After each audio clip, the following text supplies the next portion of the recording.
Fanzone, united by the game, powered by Moore's World of Sport. Welcome back to Fanzone, your hottest and latest destination for all Zimbabwean sport. We bring you passion, drama, and non-stop action, all happening here in the Fanzone studio.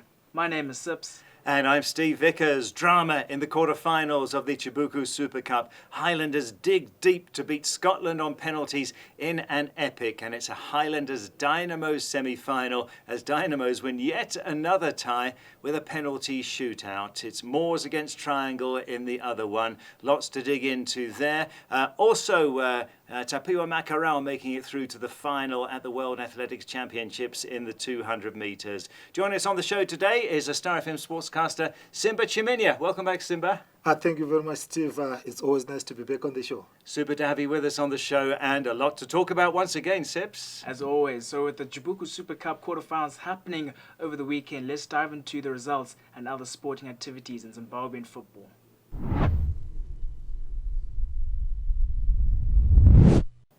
And before we dive into the Highlanders Scotland game and the action on the field, one man who would have been there but tragically passed away on Sunday morning, the legendary broadcaster Babongile Skonjwa, such a huge figure in Bulawayo and in the nation, working for Star FM and had a hand in many other media projects over the years, a comedian as well. He would have been there, but he passed away on Sunday morning. So from all of us here at Fanzone, we say may his soul rest in peace. Our condolences to family and friends of huge Bosso fan Babongile Skonjwa. Yeah, our condolences go to him and his family, and even the Highlanders players doing Babongile proud, coming back down from a 2-0 loss, 2-0 deficit, and even 3 goals scored in the first half. It was an insane game. Simba, it was quite the ordeal. How did the Highlanders come back from 2 goals down? I think you have to give it to Peter de Jong first, because he brought that belief within Highlanders. Just before he came back, Highlanders were kind of whipping boys, blowing hot and cold. But when he came back, even when he declared that Ariel Sibanda is my first choice goalkeeper. And you could see how Ariel was also on top of his game, saving those penalties. But overall, the belief among the players, because you look even the lineup giving Martin Nubu a starting berth. He just signed for Highlanders, and he started an assist for that goal that was scored by Lenmo Muyambo, and that pullback also helped them to believe going into the second half. But credit also go to Andrew Mbeba, because going forward in those last minutes, searching for a goal, and almost everyone was searching for a goal, and the belief that was also coming in from the stands that we can get something. And for Highlanders, I think it was the belief that carried them more, that we can beat Scotland, and they didn't give much respect to the names at Scotland. 2 goals down, but if that courage and character to come back and get 2 goals was something else. And the beauty about it is the goals coming in from defensive-minded players, Lenmo Muyambo, defensive midfielder, and also Andrew Mbeba again. It shows that almost everyone else believed that I can get a goal, we can do something out of this. And remember 2019 when de Jong came in, it was almost at similar juncture. And one thing that was on offer for Highlanders during that time was Chibuku Super Cup, and they went on all the way to win it.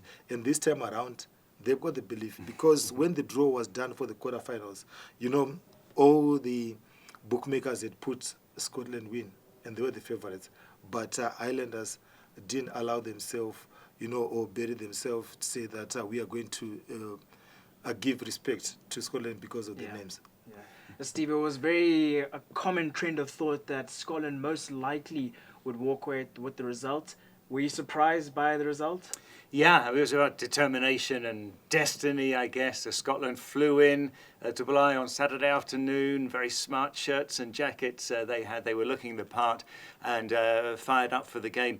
What a goal from Kingsley Mureremba as well. 30-yard pile driver, Kama Billiot on the score sheet.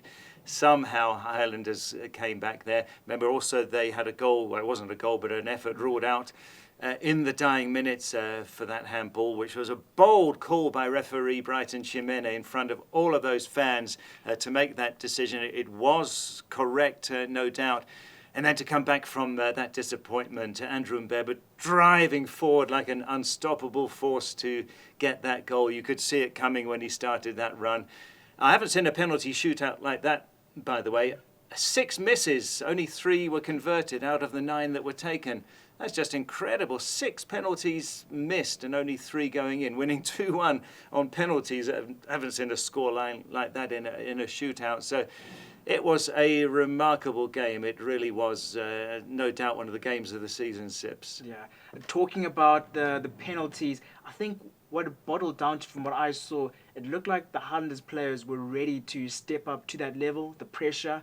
Would you somewhat agree that Scotland weren't used to such a pressure situation, Simba? Yes, indeed. And you could also hear from the fans, when they scored that goal and they knew that it was heading for the penalties, and we were saying that the game has ended because they knew that Ariel Sibanda was going to do something to try and save 1 or 2 more penalties, and he did that, those 2 penalties. And the third one, I thought he might have had a hand to it, Steve. Yeah. And you look at even their players, how they were also confident, even when the other 2 players failed to convert, and they still believed Ariel can do something, and he did something for them. It was also a pity that Atobet Shumba could also have emerged a hero in that game, because saving 2 penalties, but his other teammates let him down because they also failed to convert. Yeah, there were some really great keeping performances over the weekend, also particularly in the Highlanders versus Scotland game. Even over at Gibbo Stadium, another quarter-final between Bikita Minerals and Moors FC. Exciting game and an emphatic win for Moors FC. They haven't scored that many goals since they played Kwekwe in the first half of the season, winning 3-1. I think for Moors, this is definitely a go-forward ball, momentum. Simba, that result, surprising, not surprising? It wasn't surprising because you look 5 minutes into the game, Clive Kangwari getting on to score. He is not a player that scores regularly, but when such things happen, you don't know that, probably the party is on. And then you've got other Banda also coming in with a goal. Wilson Mensah, he has always come from the bench, getting goals for them, and got the third for them. So you could tell that they really wanted to win this game. They were so much confident that this is a game that we can win.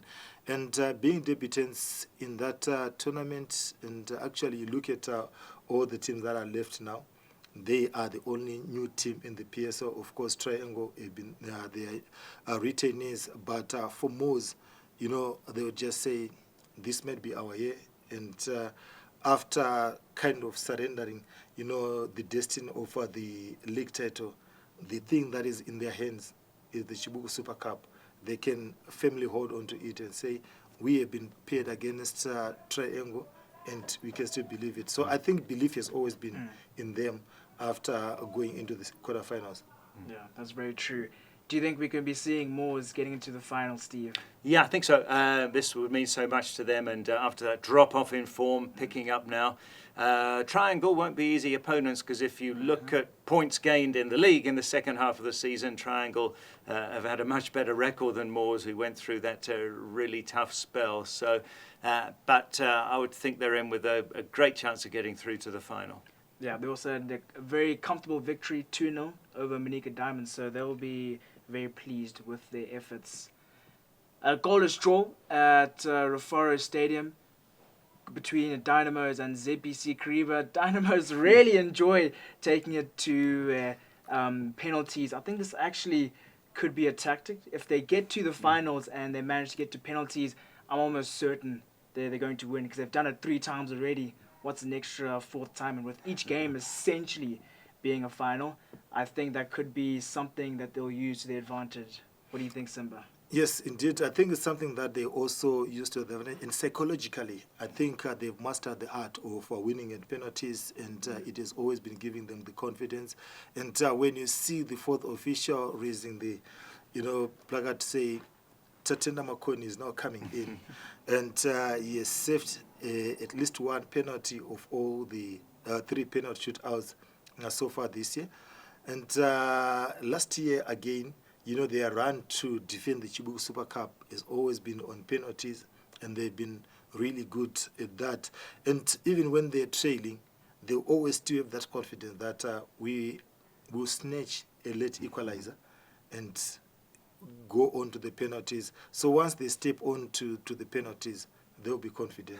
I think for all the other teams that are playing against them, when it comes to penalties, when they look at Tatenda Makoni, his confidence, some of the players have failed to convert, and he's very good in terms of, saving penalties. Yeah. And this has been a great weekend for the goalkeepers, Makoni with that save there. And when we get to our team of the week, there's quite a few that we could have chosen because outstanding performances from goalkeepers, and it's just that psychological advantage of Tatenda Makoni being their shootout specialist. And these cup ties are so exciting because, if you get that equaliser, you go to penalties. So it's game on if there's only a 1-goal deficit. So what an exciting weekend. Yeah, it definitely was a really exciting weekend. And I'm very excited to bring our team of the week for the Chibuku Super Cup quarter-finals. It was an easy but also a hard job, as Stephen mentioned before. You kind of had a plethora of goalkeepers in there, but this is what we have decided who will make the final 11 for the team of the week. So over to you, Steve. Yeah, so we'll say Ariel Sibanda of Highlanders for the goalkeeper of the week. What a display, what an influence. Simba says back now in the starting lineup and making all the difference there. 2 great saves from Ariel. Defender Andrew Mbeba with that equaliser that sent it to the shootout for Highlanders. Superb contribution from him, back from injury. Emmanuel Jalai of Dynamos is in our team of the week once more. He continues to be in good form. Clive Kwangwari of Moors was good in defence and he was on the score sheet as well. He makes our team of the week. In midfield, Mason Mushore for Highlanders, an assist. Good passes as always in the middle of the park from Mason. For Bikita Minerals, Keith Mate, good work in midfield, some good passes we saw from him as well. Also in midfield, Kingsley Muraremba for that stunning goal from 30 yards. Well, he has to make it there. Monashe Bamara for Triangle. Once again, he was a big influence. He's the engine room of the Triangle team, and he was on the score sheet once more. Tapiwa Makarawu for Bikita Minerals. He scored direct from a free kick. A great contribution there. Arthur Banda, as we heard, on the score sheet, and he got a good goal there. A low header for Moors, and a Karma Billiot for Scotland. Back on the score sheet, showing his class. Yeah, he deserves to be in our team of the week. Those are our 11. As always, you can have your say, post your comment. You're free to disagree. You're free to agree and say, good job, guys, or maybe you think we got it wrong somewhere. We'd love to hear your opinion in the comments. Yeah, you also could have potentially had Wilson on there. Not a bad goal. Maybe get a little bit lucky. But I also know if you're a Dynamo supporter, I'm sure you're looking at that team of the week and will be a little bit disappointed as to the lack of numbers. In all honesty, on Saturday I had put Tapio down on my list, but then on Sunday the games were just brilliant, and I feel there are other players who had just outshone their position. But that sums up the Chibuku Super Cup and what happened over the weekend, and it's over to our Division 1 mastermind Simba, who's going to give us the rundown in what happened in Division 1. Yeah, thank you very much, Sips. Not much in terms of changes at the top in all the 4 Division 1 leagues. I will start with the Eastern region where the log leaders FC Highlanders managed to snatch a 1-0 win away to Mutare City Rovers, and second placed Masungo United beat Tongolgara United 1-0, and third placed Tenex also managed to win 2-0 winners over Buffaloes. So in the terms of the log standings, FC Hunters and Masungo United are still tied on the same number of points on 57 points, and Tenex they are 6 points behind on 51 points. So that's how the log standings are in the Eastern region. And then in the Southern region there was the top of the table clash between log leaders, Abloya Chiefs, and Nkai United, and it ended 1-0. So it was advantage to third placed Wange, because Wange managed to win their game. They beat Eagle Life 3-0. So they managed to close a bit, 6 points behind, actually 5 points behind. So now we have Abloya Chiefs on top, 3 points ahead of Nkai United. And then coming to the Central Region Soccer League, actually also they were not much in terms of changes, because the log leaders, Shesham, returned to winning ways, beating Green Tigers by 2 goals to 0. And the top goal scorer in the region, Wilfred Madzungu, scoring his 16th goal of the season so far, and also Gabriel Go on 10 goals now, managed to also get the second goal for Shesham. So they managed to restore a 6-point lead ahead of Hard Rock, and Hard Rock were not in action because their match against FC Platinum U19 was postponed following the death of a player from FC Platinum under 19, Perfecta Shoko. He passed on Friday, so the game has been postponed and is going to be played on Thursday. So big games also coming up this weekend. Shesham, the log leaders, are away to Gwanda Pirates. Gwanda Pirates coached by Johannes Ngozo. They are in third position. And Hard Rock, they also have a relatively easy game against Jim West. And coming to the northern region, also stiff competition, no changes at the top.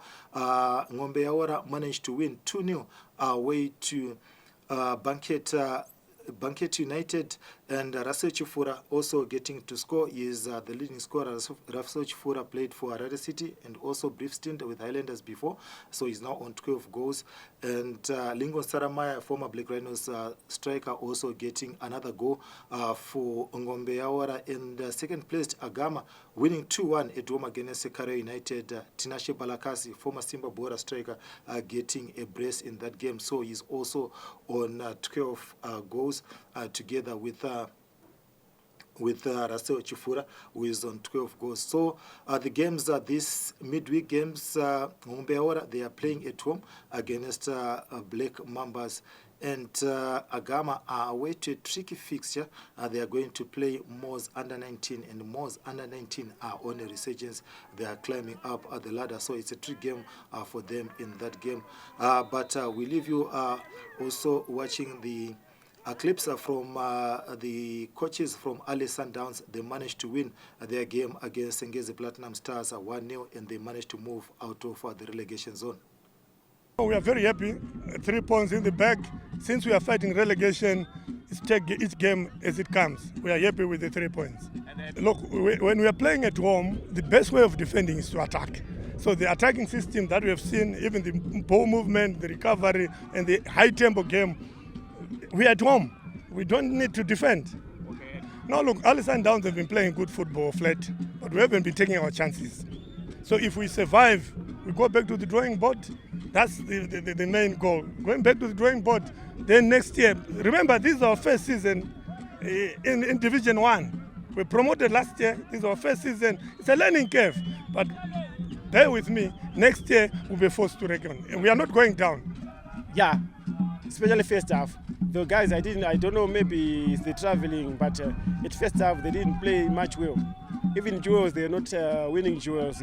Even the goal we conceded, the defender was supposed just to clear it for safety, but he decided to play his teammate. Then they had a mistake, then we get punished.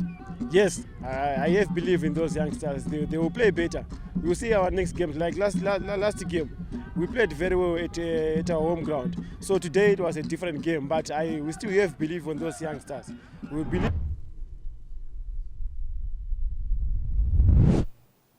Looking ahead to match day 29, our player of the week from the Chibuku Super Cup quarterfinals was Ariel Sibanda. Obviously, 2 great saves and was the winning team. He saw his team through to the semi-finals. And so obviously he'll be looking to have a good match in the match day 29 fixtures. The match that we have selected will probably be the most the headlining match, which is between Ngezi and Herentals. Ngezi in 5th and Herentals in 7th. We've seen a sort of drop in form from Herentals. They've gone sort of quiet since they lost to Scotland at Reforest Stadium, and even before then, and they were knocked out in the Chibuku Super Cup. So it's kind of hard to tell who will walk away here, but going purely off form, I might give it to Ngezi. What are your thoughts on this match, Simba? Yeah, I totally agree with you there that Ngezi Platinum, and also look where they are on the log standings, and they still have that belief that we can probably snatch the title should Simba Bora or Scotland falter. So I would give it to Ngezi Platinum Stars, judging by also their form. And you look at Highlanders, they have a dip in form. They've been really collecting maximum points. They are not the Highlanders that have been seen in the first half of the season. Yeah, we're yet to see Tino Benza really fire. I think a Talent Chimboko, obviously he seems to be one of their star players from Ngezi. He'll need to fire. Steve, what are your thoughts on this match? Yeah, respect to Highlanders. They continue to punch above their weight, but I think Ngezi are the form team. My predictor has got a Ngezi victory, yeah. Yeah. 1-0, 2-0? I've got that as a 2-1. 2-1. And for you, Simba? Yeah, I also concur a 2-1 win for Ngezi Platinum Stars. 2-0. I'll give it a 1-0 win for Ngezi. But we also had Simba Bora taking on the Hotspurs in the CAF preliminary stages and the CAF champions. So a 1-0 win for Simba Bora. Ishmael Nyani doing a great job. Simba, there were a couple of comments from the Hotspurs coach saying that this match was actually, the result was an upset. Would you agree with that sentiment or not agree with that sentiment? From their end, I would agree with the fact that, Singizina Hotspurs have been perennial campaigners in Africa, and they thought that they were playing against a team that was playing for the first time in the Champions League, and they would think that in terms of experience, and also they'll be reading a lot about even the experience of the coach himself, but it was like a stunning result for them, should I put it, because they never thought that Simba Bora was going to take the game to them. I think for them, they underestimated Simba Bora. And they thought that they were just going to be pushovers. And I think that they read a lot about the situation here that Simba Bora were playing in Botswana, and thought maybe, they were not really organized. And, when they got onto the field of play, they got a shock, and Simba Bora managed to win that one. So from their end, they underestimated Simba Bora. Yeah, well, we'd expect Simba Bora to beat a team from Eswatini, just looking at the names there, but it's the experience that was the big worry there. So it's a really good result. The clean sheet is excellent. So basically, if they score one goal in the second leg, chances are that they'll go through. Even if they lose 2-1, they would still progress. So it's pleasing because we weren't really sure how they would deliver there, especially playing home away from home. So yeah, very pleasing. Yeah, there are pleasing results because earlier in the year, FIFA had released the top 75 clubs in Africa, and Simba Bora were excluded from that list. So good result for them. And it was also great to see from all the WhatsApp channels, Facebook, that although Simba Bora was one club, they were essentially representing the whole of Zim. So everyone put aside their differences and showed some great support for Simba Bora. And also with the Rental Queens now getting through to the next stage in their CAF preliminaries, we're hoping they were going to get all the way through.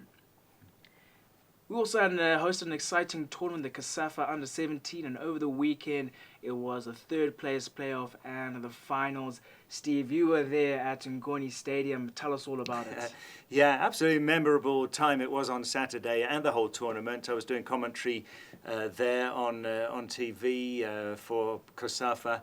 And the final was just special. I haven't seen such flair-filled, freedom-filled football in years. South Africa were the champions, 2-0 winners over Angola, leading 1-0. Angola equalised, and then the ball trickled in for South Africa to go 2-1 up.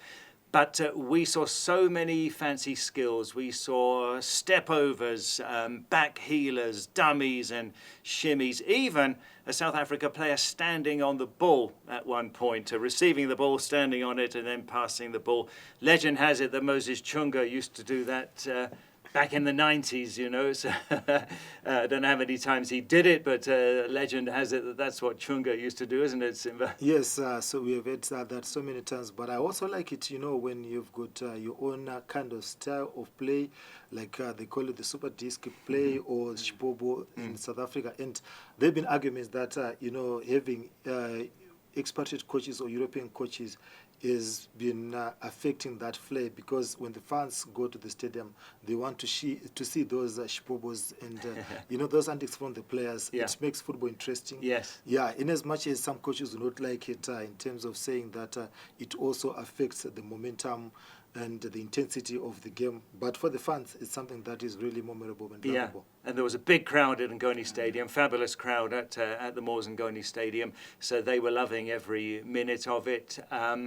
And it took us back to what made African football famous in the 90s for that flair and skills, the likes of JJ Okocha, Moses Chunga, and so on. So it was a delight to watch players playing without fear, because they'd already qualified for the under-17 AFCON by virtue of winning their semi-finals. I did see Warriors coach Michael Neese at half-time. I asked what he thought about all of these fancy skills. He said, well, if it takes you somewhere, it's okay. Otherwise, he's not particularly a fan. And you can be sure, like Simba says, if these guys move outside the country, if they go to Europe, that flair will be drilled out of them, because it doesn't usually produce much, but it just delights the fans, and it's so expressive. So the tournament was great. Zimbabwe hosted it so well. Other reflections there, we went out at the group stage. Mozambique qualified, took the other spot. They took third, and they had a 2-year project under their coach, Luis Guerrero, and they got what they had aimed for, going to the under-17 AFCON for the first time since 2001. So that was the fruits of a long project. Interestingly, South Africa assembled their squad with only 2 weeks to go. Vela Khumalo, the coach, says they were underprepared, as we were. But in the case of South Africa, they picked another team because their first team, the boys, were at school. But they've got the structures there already. Things are in place. There's junior teams there. There's a junior league. There's academies. And so they can get away with it. But for us, we picked a team after 3 days of trials. A few players in South Africa, most home-based, and it just showed we were underprepared. So not just for that tournament, but in terms of our structures as a whole. So there's a lot of questions to be asked about our youth development, and if we are not going to get that youth development correct, it obviously leaves us with problems when we get to senior football. So such a lot of things I learned at that Cosafa tournament, and I thought the young Warriors would do well with that home support, but no, we were just not prepared for it. Yeah. Well, I'm sure for the ZIFA president looking at Mozambique, they're not really renowned for their football prowess. Seeing them firsthand under 17s after 2 years progressing through to the AFCON, that will surely be something to think about for them. Well, that wraps up. Looking ahead, we're going to go to our predictor update, just a little quick one, as there was no predictions over the weekend. But let's head over to the leaderboard now.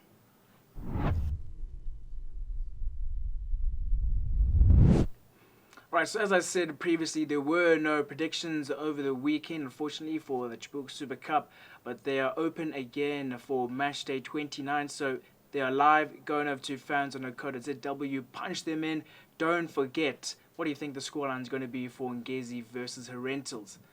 Guys, sweepstakes are coming in thick and fast. There are now power banks, speakers, jerseys, caps, everything you could essentially want. And if you're not winning sweepstakes, there also is game time as well. So lots of opportunity to walk away, all just because of engaging and enjoying some Fanzone content. So head over to your match day 29 and put in your predictions, and let's see what happens over the weekend.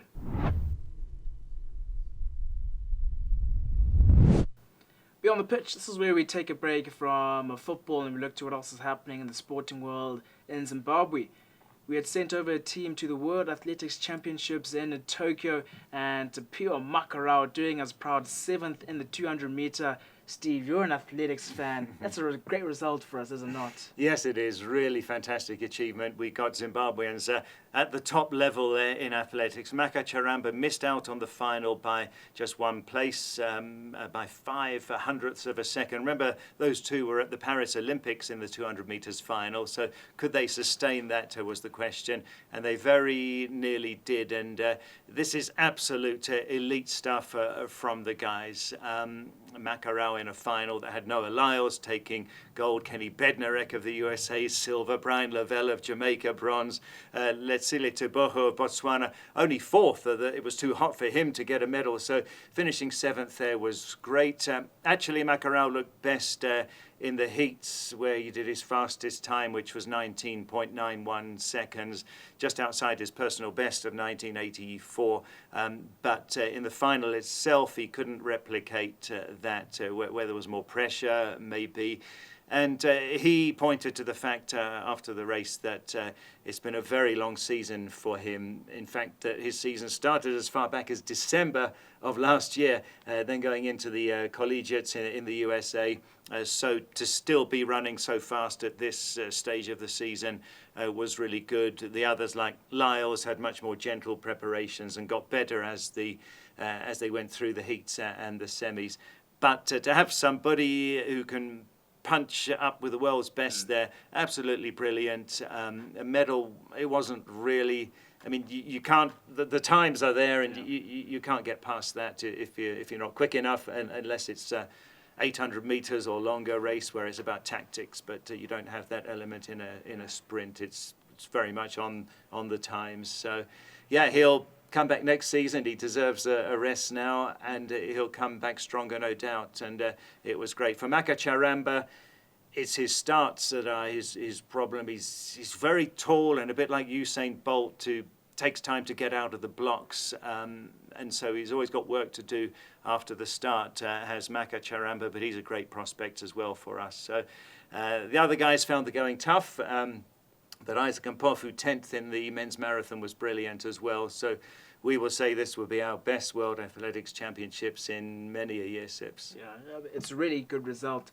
Some people, some fans or critics are saying that Makarawu should have done better. Oh, would you agree with that sentiment?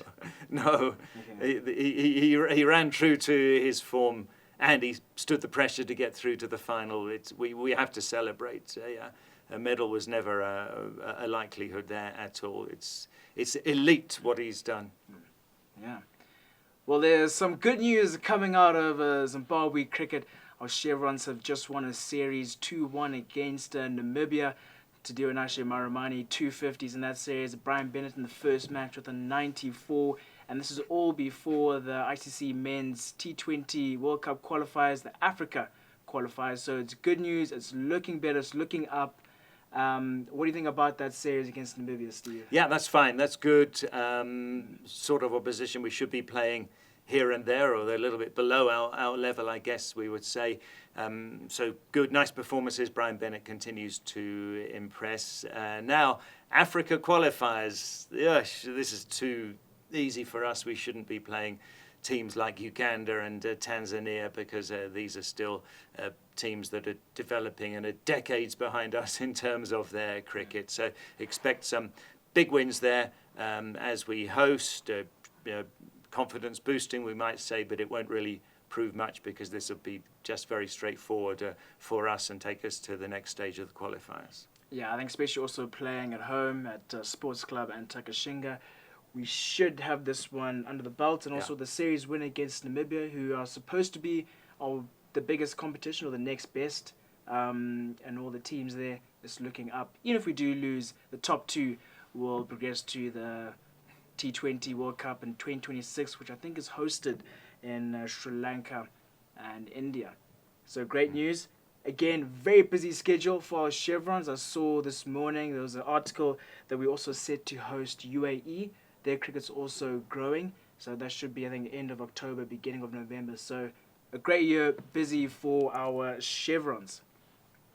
The seventh season has also started this weekend in the Harare Paramount Garment League. Old Georgians are obviously the top four, doing usually very well. Old Georgians, Old Hararian Sports Club, Pitbulls, very good outings. It's going to be a slightly different form this year. It's going to be 3 weekends, 2 weekends back-to-back, and the finals on the 18th of October, which then the top 2 teams, they will then progress to the Zambezi Challenge, which has always been hosted here in Zim. We normally invite Zambia over.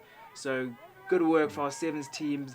Unfortunately, the competition was a bit one-sided. It normally tends to happen the first weekend, but as we get towards the playoff stages, between the biggest teams, there will be what we're looking to see. So it's going to be exciting. That's just early season stuff, isn't it? But good things ahead, Sips. Yeah, great things ahead.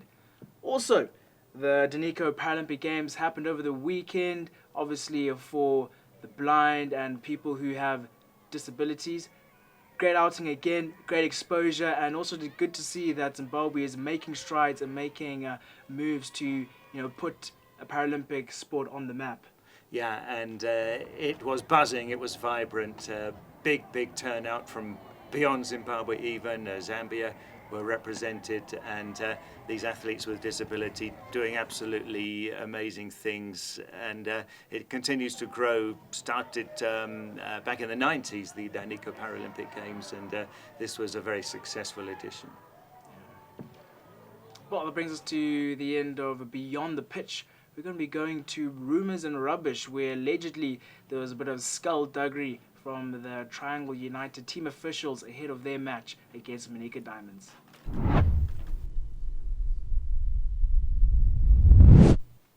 Rumours and Rubbish, this is where we discuss what we see and hear in the sporting world of Zim. These are our own opinions, don't quote us. We do try and find our stories from credited sources, but it's also just to have a little bit of fun on the Fanzone set.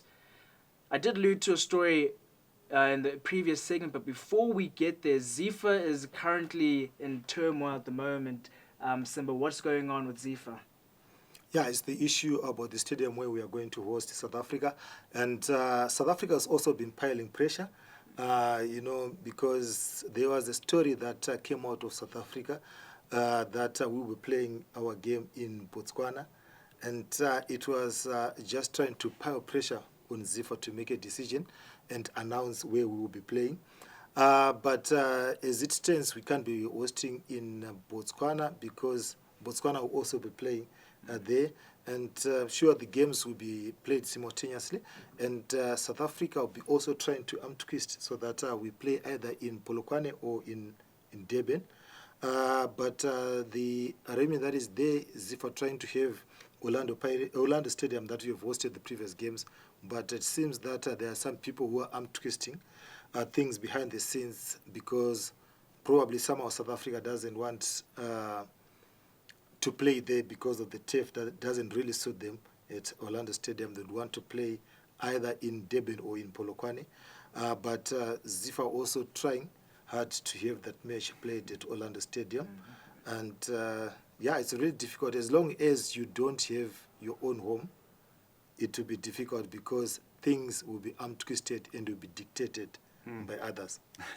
Yeah, so we're rumouring there's something going on behind the scenes maybe. We're rubbishing because South Africa playing most of their closing games at home, including their away games. It's just not right. And fans and authorities in Benin and Nigeria complaining that it's not a level playing field as they try and get that qualifying spot away from South Africa. Yeah, so it's a tricky one.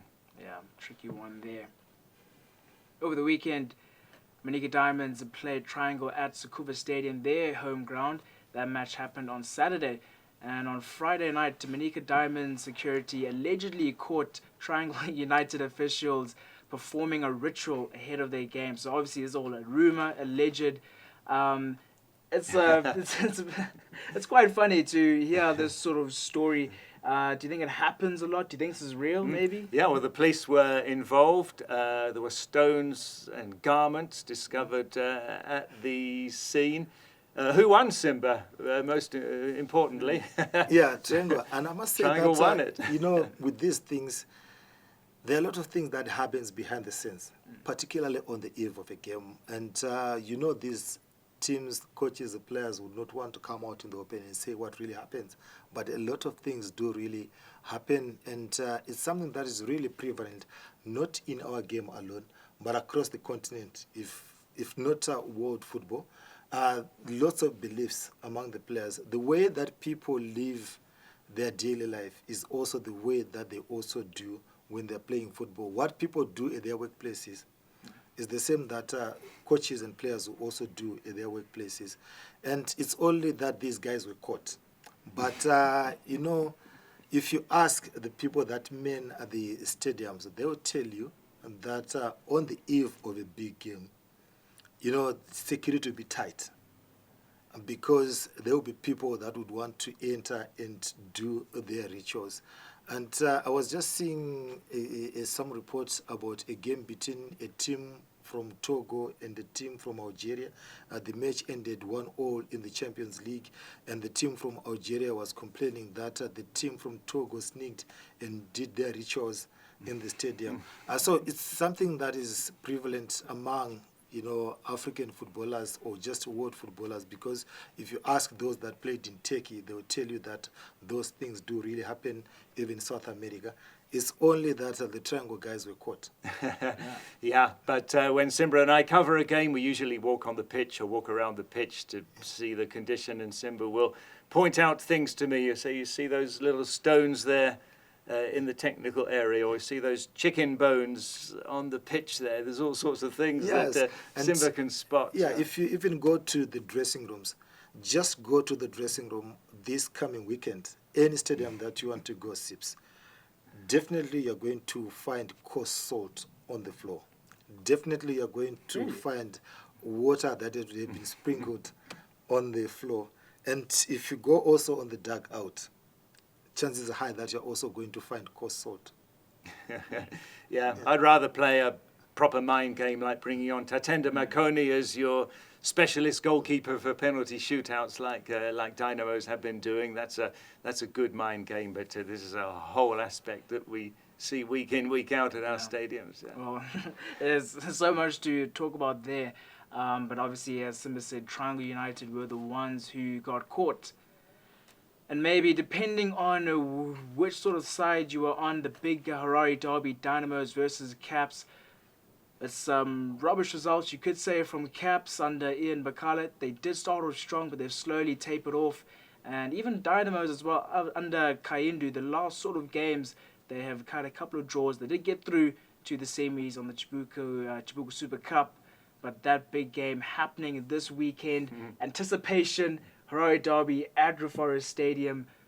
Hopefully you won't be sitting here this time next week discussing rubbish about missiles and officials being harassed. But Simba, what do you think about this match that's upcoming? For the first time you have this derby, the Zambian flair on the dugout. Kevin Kaindu for Dynamos, Ian Bakala for Caps United on its own is something that is really interesting. The coaches from Zambia.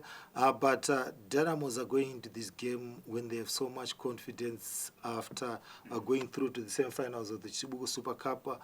And, when you are facing your old rivals, when you're on top of your form, and look, under Kevin Kaindu, they are still to lose. And they'll be hoping that they continue with that. And for Caps United, again, I don't think that Ian Bakala would also want to lose this game. Yeah. Do you think that despite their form, this rivalry might reignite something in the Caps? Oh, definitely, yeah. I mean, Caps got a chance to condemn Dynamos to relegation, kind of. There's still enough games to go afterwards. But if Dynamos lose this one, it would put pressure on them, especially if the teams above them get some results this weekend. So this is a new dimension to the Harare derby. Caps very mixed results of late, so there's a lot riding on it. My predictor is sitting at a 1-1 draw at the moment, Sips. Ooh, I'm going to give it 1-0 to Dynamo. I'm not sure that Caps are going to be able to score. They've struggled to put into the back net a couple of times. For you, Simba? Yeah, leaning towards what Steve said about 1-0 draw, but inclined to say Dynamos might just snatch it 1-0 win. Oh, that's very interesting. That's very interesting. Guys, let us know in the comments what you think between Dynamos, Caps, and Gezi Rentals, whatever we have discussed in this episode. Game Time 5 happened during the week. Congratulations to the 4 winners. If you're not winning sweepstakes, Game Time is also another opportunity for you to walk away with something from Fanzone, whether it be a jersey, a cap, a hat, a power bank, a speaker. It's all up to you if you want to win. So well done to Game Time 5 winners and Game Time 6. This week's question is, in the 2023 Castle PSL season, which team survived relegation on the final day of the campaign? So if you know the answer, head on over to fanzone.co.zw. You'll see the article there. Follow the instructions, head on over to the correct social media site, and you will be directed as to what to do from there. And that brings us to the end of another Fanzone episode. Truly special. Thank you for sitting in the Fanzone with us, Simba. And we'll see you guys in the next episode. Remember to subscribe, turn on the notification bell, so you're alerted every time we upload a video. There's also Larry's Look at the League, a new edition on the Fanzone YouTube channel. Follow us on social media and get predicting. We'll see you guys in the next episode.